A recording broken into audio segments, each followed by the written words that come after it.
Top quality और consistent performance के लिए सिर्फ सिल्वर पंप नाम याद रखना। समाचार अमदावादના ખોખરા વિસ્તારમાંથી સામે આવી રહ્યા છે કે જ્યાં ગઈકાલે હુમલો થયો હતો તેમાં વિદ્યાર્થીએ પોતાનો જીવ ગુમાવ્યો છે। 7th ડે સ્કૂલના વિદ્યાર્થી પર છરી વડે હુમલો કરવામાં આવ્યો હતો। ઈજાગ્રસ્ત વિદ્યાર્થીનું સારવાર દરમિયાન મોત નીપજ્યું છે। શાળાના 7 થી 8 વિદ્યાર્થીઓએ હુમલો કર્યો હતો। ધોરણ 10ના વિદ્યાર્થીને સ્કૂલની બહાર ચપ્પુ માર્યું હતું। હુમલો કરનારા વિદ્યાર્થીની પોલીસે અટકાયત કરી છે। ઈજાગ્રસ્ત ધોરણ 10ના વિદ્યાર્થી નયનનું સારવાર દરમિયાન મોત નીપજ્યું છે। છરી મારનારો વિદ્યાર્થી પણ ધોરણ 10માં અભ્યાસ કરતો હોવાનું સામે આવી રહ્યું છે। સ્કૂલમાં ધક્કો વાગવાની અદાવતમાં કિશોરે છરી વડે હુમલો કર્યો હતો। સંવાદદાતા મિહિર જોડાયા છે વધુ અપડેટ સાથે। મિહિર, જણાવશો કે ખૂબ જ ચોંકાવનારી આ ઘટના કહી શકાય, કારણ કે હવે નાના બાળકો પણ હત્યા કરતા હોવાનું સામે આવી રહ્યું છે।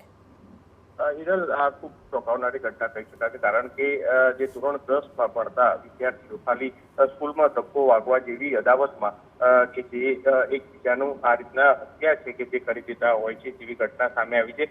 ખોખરાના 7 ડે સ્કૂલમાં જે ધોરણ 10માં અભ્યાસ કરતો વિદ્યાર્થી નયન છે કે જે સ્કૂલથી છૂટ્યા બાદ તરત જ તેની જ ધોરણ 10માં ભણતો આ એક કિશોર છે, જે વિદ્યાર્થી છે કે જે સ્કૂલમાં જે બેગમાં છરી લઈને આવ્યો હતો અને સ્કૂલ છૂટ્યાના તરત જ આ વિદ્યાર્થી નયનને છરી મારી અને ત્યારબાદ ગંભીર રીતના ઈજા થઈ હતી ગઈકાલે, પરંતુ આજે વહેલી સવારે તેનું સારવાર દરમિયાન મૃત્યુ છે તે થયું છે। જોકે આ હત્યા કરનાર કાયદાના સંઘર્ષમાં રહેલ કિશોર શાહઆલમનો રહેવાસી અને ત્યાંથી તે આ સ્કૂલે આપતો હતો અને તે પ્રાથમિક તપાસમાં સામે આવ્યું છે કે જે 1 અઠવાડિયા પહેલા જ સ્કૂલમાં જે મૃતક વિદ્યાર્થી અને જે પકડાયેલા કિશોર છે તે બંનેને જે છૂટવાના સમયે જે ધક્કો વાગ્યો હતો, જે ધક્કામુક્કી હતી અને તે સામાન્ય બાબતે બોલાચાલી હતી, બસ તેની જ અદાવત રાખી અને તેને છરી વડે હુમલો છે તે કર્યો હતો।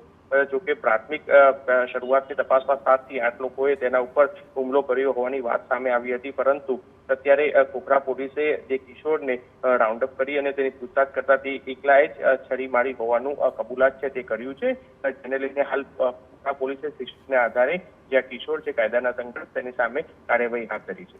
જી મિહિર, માહિતી બદલ આપનો આભાર।